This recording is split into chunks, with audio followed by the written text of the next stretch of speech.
Ok, donc pas dernier cours de BioC, mais avant-dernier cours. On va faire un peu des révisions aujourd'hui. J'aurais bien aimé aussi voir le chapitre 11, voir les derniers schémas qui pourraient nous manquer dans le chapitre 11. À part ça, est-ce que vous avez des trucs que vous voulez voir à part ça? Qu'est-ce que je veux faire à part le chapitre 11 ou pas? Non, pas particulièrement. Kétine, non, non. Alors, pardon? Salut. Alors, on va commencer par. Ah, ça, c'est pas le chapitre 11. On va le revoir. On va le revoir, ce schéma. D'accord. Ça, c'est un ED. Alors, allez dans le dernier schéma, dans les deux derniers schémas, 28 et 29. Alors, je vous ferai, je vais essayer de vous envoyer, je voulais envoyer hier soir, mais bon, je trouve que c'est un peu tôt. Je voulais vous envoyer une liste de schémas que je juge importants chaque fois. Je vous fais chaque année, je vous envoie à la fin de l'année un résumé. Je n'ai pas dit que c'est exhaustif, mais disons que pour ceux qui veulent se concentrer sur certains schémas, je vous donne ce truc-là. Est-ce que vous avez essayé tous d'essayer de faire une lettre ou deux lettres du glossaire par jour? Vous avez essayé de faire ce travail-là? Pourquoi? Ah, vous êtes trop fort. Trop fort.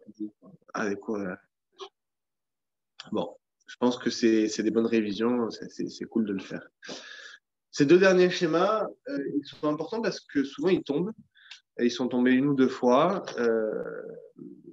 Ils amènent rien de particulier, de nouveau par rapport au chapitre 11, mais c'est un bon résumé. On va voir d'abord dans la figure 28. La figure 28 du chapitre 11, vous avez donc deux récepteurs membranaires. Attention, on l'a vu entre les lignes la semaine dernière, les récepteurs membranaires donc, qui accueillent une hormone hydrosoluble agissent toujours sous forme de dimère. Okay, c'est-à-dire que quand vous voyez un RCPG, n'importe lequel dans toute la BioC, il est toujours mis enfin vous le voyez une fois, mais en fait il est en dimère, il est toujours en deux. Alors soit en homodimère, soit en hétérodimère, mais dans tous les cas ici c'est hétérodimère. Mais le RCPG, quand il accueille son ligand, il est toujours dans cette forme-là de dimérisation. Deuxième remarque aussi qu'on ne voit pas ici sur ce schéma, c'est que tous les récepteurs membranaires sont des c'est des protéines qui sont N-glycosylées. Okay, c'est-à-dire qu'on appelle des récepteurs glycosylés, okay, des glycoprotéines. Okay, donc, quand on parle de ces récepteurs-là, on dit que c'est une glycoprotéine. Il faut savoir que c'est vrai. Et puis après, le mode de fonctionnement, on l'avait vu un peu quand on fait la différence entre glucagon. Vous avez tous vu le chapitre 11 là, ouais? Ouais, j'imagine. Ouais, bah, le chapitre 11, c'est capital. Hein. Entre glucagon et insuline, glucagon, bah, il va sur son récepteur transmembranaire à 7 domaines transmembranaires de RCPG, alors que l'insuline, il va sur le récepteur tyrosine kinase. Et on avait vu la dernière fois la différence de fonctionnement entre les deux. Ça ne fonctionne pas de la même manière. C'est-à-dire qu'il y en a un, le RCPG, qui est actif dans la membrane plasmique, et l'autre, le récepteur tyrosine kinase, qui lui va être effectif et actif dans le cytosol. Donc là, ça fait partie des choses, des différences. Donc ici, on va prendre un premier cas, le RCPG, lorsqu'il va choper son ligand, qui peut être l'acétylcholine, qui peut être quoi d'autre? Le RCPG, qu'est-ce qu'il peut accueillir comme autre ligand? Le calcium, oui, bien sûr, ce sera le RCPG qui accueillera le calcium. Il peut aussi accueillir qui? Le photon. Et quoi? L'intégrine, non. Non. Enfin, tu peux m'amener une preuve, mais je crois pas. L'intégrine, elle fait pas. C'est intégrine, hein, c'était juste, on disait que lui-même, il doit être quelque chose. Ah non, non. Non, non, tu te compliques trop là. Non, non. Enfin, en tout cas, il n'y a pas, peut-être, il n'y a pas un rapport, mais a priori, on n'en voit pas dans le bouquin. En gros, je répète, soit l'acétylcholine, soit le calcium, soit le photon. Ok, ça, c'est les grands ligands qu'on voit dans le chapitre 11. Et lorsqu'il est actif, ben, il y a 3 sous-unités, alpha, bêta, gamma. C'est la sous-unité alpha qui est, elle, la plus active, c'est elle qui a le GTP ou le GDP. Soit il est sous forme de GDP, ben, il reste sous forme inactive, soit il est sous forme de GTP, il devient actif. Donc ça, je vous ramène à la figure 16 du chapitre 4. Vraiment, la figure 16 du chapitre 4, il y a vraiment tout marqué sur ça. Allez, dans la figure 7, au niveau du cycle. Voilà, et voilà, et voilà. Voilà, c'est-à-dire que 16. Donc, en gros, quand le ligand va se mettre, ben, la sous-unité alpha, elle devient GTP. Alors, il y a plusieurs alphas, ok, on va essayer de le voir aujourd'hui. Alpha S, alpha Q, alpha T, alpha I, voilà, alpha Rho. Il y a plusieurs alphas, mais il est couplé à l'alpha au GTP. Quand il est activé, il va jouer son rôle. Okay, ben, si c'est alpha S, qu'est-ce qu'il fait l'alpha S? Il augmente la MP cyclique. Si c'est l'alpha I, il inhibe la MP cyclique. Si c'est alpha Rho, il va activer la protéine. C'est alpha Rho. Allez dans votre chapitre 11, figure 7 ou 6. Putain, je connais que mieux que vous. Oh. Purée. Regardez sur cette page-là. Alpha Rho à droite. Il y a alpha I. Alors, qu'est-ce qu'il y a alpha Rho? Ah, alpha, excusez-moi. Alpha 12 qui active la protéine G, Rho, Jeff. OK. Donc, ici, donc, vous voyez bien que finalement, l'alpha 12, bah, il va avoir comme rôle d'activer après la protéine G, Rho. OK, l'alpha 12. Et enfin, l'alpha Q, c'est elle qui va activer la phospholipase C. Okay, la phospholipase C qui va être à l'origine de l'activation du IP3, en tout cas de IP3, qui va augmenter le calcium intracellulaire. Ok, donc je reviens. Et donc le cycle, juste on finit sur le cycle du RCPG. Lorsqu'il est sous forme de GTP, quand on n'a plus besoin, quand il a plus joué ce rôle-là dont on vient de parler, il y a le RGS qui arrive pour le réguler, qui va le refaire revenir en GDP, et il va redevenir inactif, le RCPG. Attention, ça peut être à ce moment-là qu'après, vous vous souvenez dans le schéma avec le glucagon, que le RCPG après se fait endociter. C'est-à-dire à la fin de l'histoire, quand on n'en a plus besoin, il se fait endociter. Comment il se fait endociter? Il se fait phosphoryler. Alors, comment on fait pour endociter quelque chose? Il peut y avoir une phosphorylation reconnue par l'arestine, vous vous souvenez ça? Et vésicule de Clathrin. Donc ça, c'est votre schéma toujours du chapitre 11.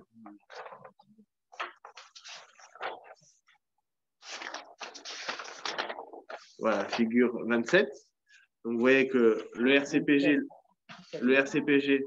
lorsqu'il est phosphorylé ou polyphosphorylé, il va être reconnu par l'arestine, qui, entre parenthèses, est lui aussi phosphorylé pour être activé. Il va le reconnaître et il va faire une sorte qu'il fasse une endocytose. Cette endocytose-là, véritablement, en fait, c'est une endocytose qui va permettre de l'inactiver. Donc là, on n'est pas dans un truc actif. Okay, donc ça, c'est en gros le cycle que va avoir le RCPG lorsqu'il va être activé. Donc attention, endocytose avec vésicule de Clathrin. Pas cavéoline, pas FAP, pas machin. Ici, classiquement, on revient à la figure 28, mais classiquement, on peut augmenter la DFI classe, qui va augmenter la MP critique, ce sera l'alpha S, donc la plupart du temps, ça sera ça. Mais ça peut activer aussi la phospholipase C grâce à alpha Q. Donc là, c'est important de savoir tous ces alpha, parce que finalement, si ça tombe ce schéma, on dit ce phospholipase C est activé par alpha Q, alpha 12, machin, il faut savoir, il faut jongler avec ça. IP3, calcium, calmoduline. La calcium calmoduline, elle va avoir comme rôle d'activer, rappelez-moi, l'aénosynthase, phosphodiestérase, kinase, phosphatase et l'AMP cyclique. Donc ça, c'est le dernier schéma du chapitre 4, ou avant-dernier schéma du chapitre 4. On voit tous les rôles de la calcium-calmoduline. Je vous invite à y aller. Si vous voulez y aller maintenant, allez-y. Ne bougez pas. Pas avant-dernier schéma, mais la figure 22. La figure 22 ici, on voit que la calcium-calmodulline, elle peut activer tout le rectangle. Attention, aussi, la calcium-calmodulline, elle peut être inhibée, en revanche. Elle peut être inhibée par qui? Par le fragment du peptide signal, okay, qui se fait dégager lorsque la protéine a été reconnue par le SRP. OK? Donc, on revient à la figure 28, excusez-moi. On revient à la figure 28 du chapitre 11.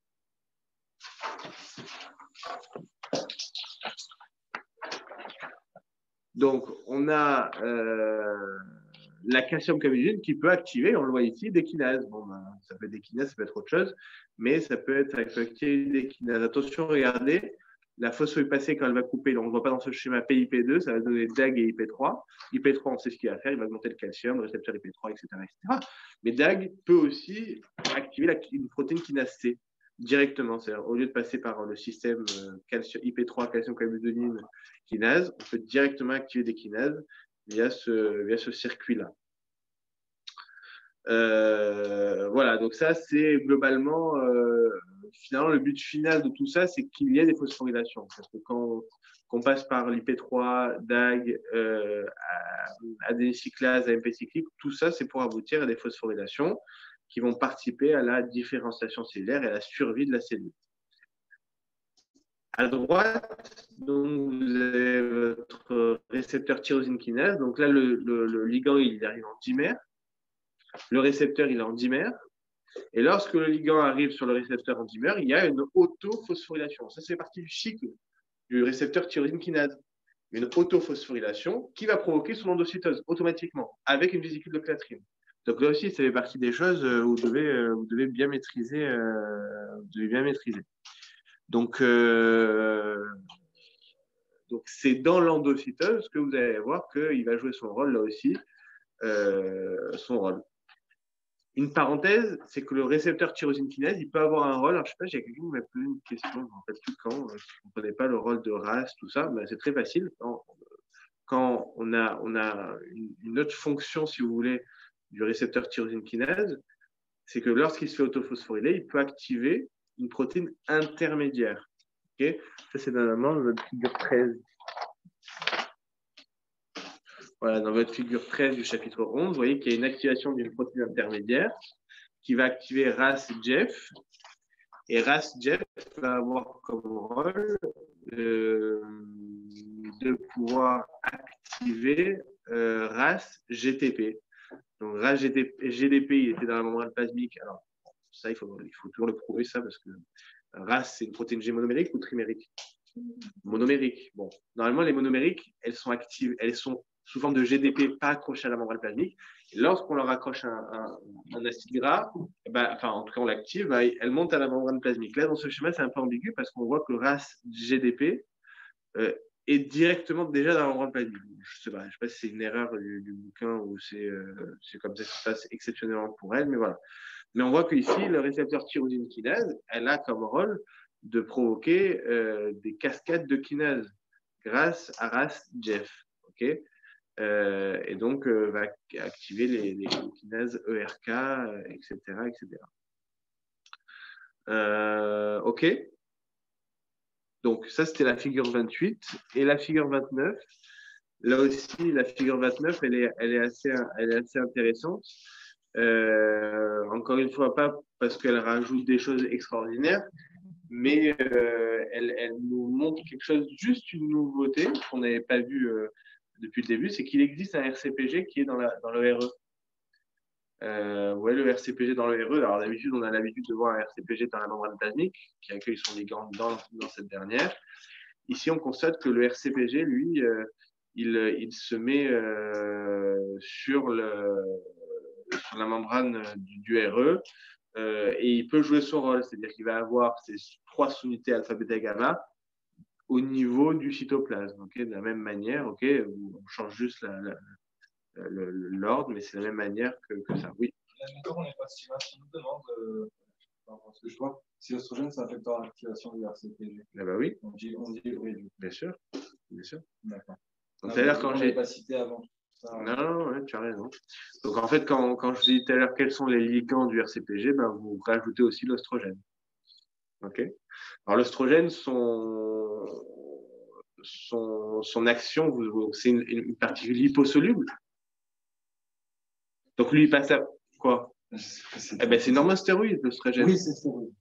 Hormone stéroïde. Donc, l'hormone stéroïde qui était fabriquée dans... Où il était fabriqué, Kenan? L'oestrogène, il était fabriqué où? Dans les ovaires. Alors, elle est bonne, celle-là. Oui, j'ai compris qu'elle est fabriquée dans les ovaires. Il n'y a pas d'autre chose en myocène, pas d'anatomie. Dans la mitochondrie. Oui. En tout cas, elle débute dans la mitochondrie. Le cholestérol va être transformé en prégnonélone. Prégnonélone va dans le REN être transformé encore par cytochrome P450 en oestrogène, progestérone. Si je côté oui, non, mais d'accord, mais le début, en tout cas, c'est la mitochondrie. C'est ça que je veux dire. Bon. En tout cas, le précurseur, on va parler bien, le précurseur, c'est la mitochondrie. Et donc, l'oestrogène, quand il va partir du cytosol, il va partir par une perméase ABC, vous vous souvenez? Figure 9 du chapitre 5. Ça, vous devez le savoir parfaitement. Donc ça, lorsque l'œstrogène, en tout cas l'hormone stéroïde, va partir, figure 9 du chapitre 5. Lorsque l'œstrogène va partir de la cellule, il va partir par une hormone stéroïde. Et cette hormone stéroïde, elle va avoir comme rôle après de passer dans la circulation sanguine. Et lorsqu'elle va passer dans la circulation sanguine, elle va aller dans une autre cellule pour faire une sécrétion, on va dire, alors endocrine, puis elle va dans une autre cellule. D'accord? Et on est ici dans la figure 29, là, du chapitre 11, on est dans cette haute cellule. Et cette oestrogène là, elle a deux possibilités. Soit elle va sur le RCPG, apparemment. Alors, qu'est-ce qu'elle fait sur le RCPG? On ne sait pas. Il n'y a pas trop le détail sur ça. Soit elle va sur le RCPG et à ce moment-là, hop là, à ce moment-là, elle va jouer son rôle, elle va activer la sous-unité alpha. Pourquoi, comment? On ne sait pas exactement. Elle peut... Encore une fois, vous voyez ici que le but, c'est d'activer des kinases, même le RCPG dans le RE.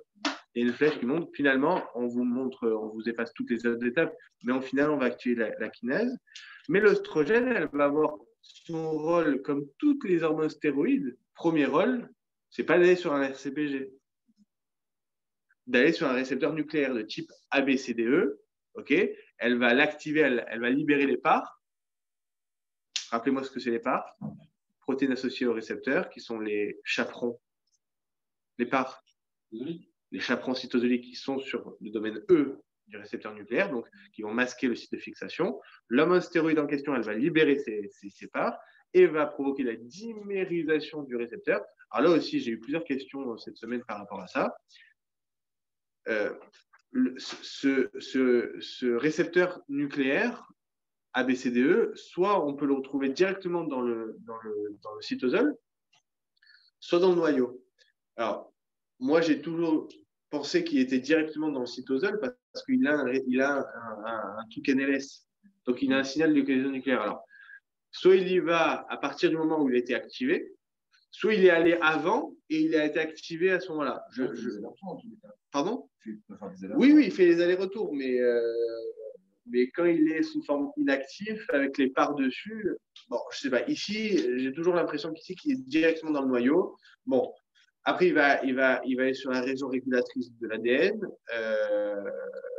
Attention, région régulatrice de l'ADN. Aussi, j'ai une question cette semaine.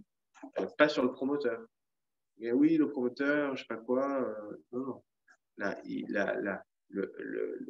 c'est qui m'a dit ça cette semaine?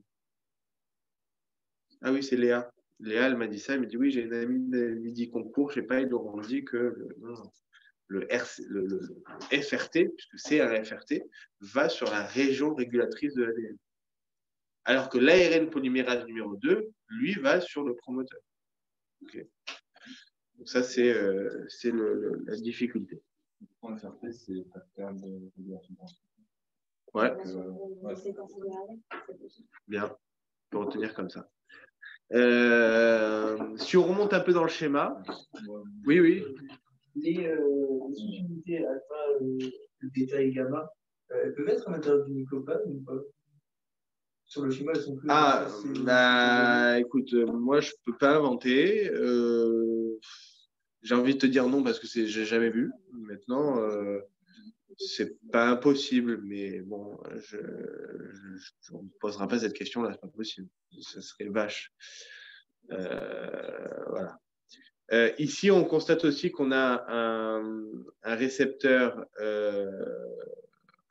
membranaire qui peut être coupé par